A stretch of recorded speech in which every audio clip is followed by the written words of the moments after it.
Rima and মিষ্টি কিচেনে আপনাদের সবাইকে জানাই স্বাগত। আজকের একটা নতুন রেসিপি নিয়ে চলে এসেছি, চিকেনের পাতলা ঝোল।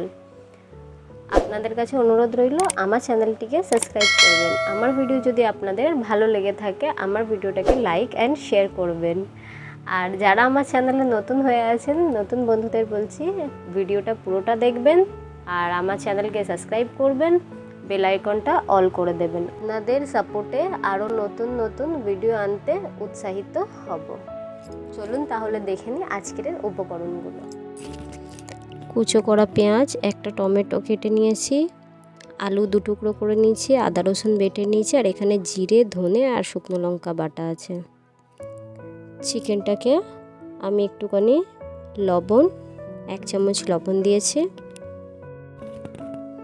1 চামচ হলুদ, সামান্য একটুখানি তেল, ওই এক চামচ মতো সরষের তেল দিয়েছি। দিয়ে এই 3টে উপকরণ দিয়েই চিকেনটাকে ম্যারিনেশন করে 10 মিনিট রেস্টে রেখে দেব। একটা প্যান বসিয়ে কিছুটা সরষের তেল দিয়ে নিয়েছি। আপনারা দেখতেই পাচ্ছেন কতটা কম তেল দেওয়া আছে, 2 থেকে 3 চামচ তেল দিয়ে নিয়েছি। 50 গ্রাম হবে গ্রাম হিসাবে ধরতে গেলে। তেলটা গরম হয়ে গেলে পেঁয়াজগুলো দিয়ে ভেজে নিয়েছি। পেঁয়াজগুলো আমি লাল লাল করিনি, হালকা নরম হওয়াতেই টমেটোগুলো এর মধ্যে অ্যাড করে দিয়েছি। এবার পেঁয়াজের সাথে ভালো করে টমেটোটাকে কষিয়ে নেব। আমি এতে 1 চামচ লবণ দিয়ে দিলাম যাতে টমেটোটা গলে যায়।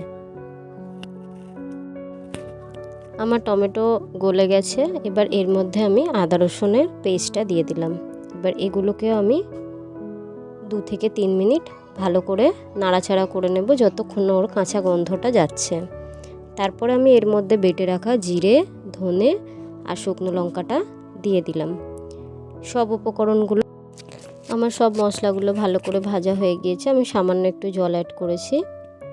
এর মধ্যে এবার আমি 1 চামচ হলুদ গুঁড়ো দিয়ে এবার ভালো করে চিকেনগুলোকে এর মধ্যে তুলে নেব। আমি কিন্তু আলু ভাজিনি বন্ধুরা, দেখতেই পাচ্ছেন চিকেনের সাথে একসাথে আমি আলুগুলোকেও দিয়ে দিয়েছি। দিয়ে এবার ভালো করে নাড়াচাড়া করে নিয়ে এটা 2 মিনিটের জন্য ঢাকা দিয়ে রাখবো।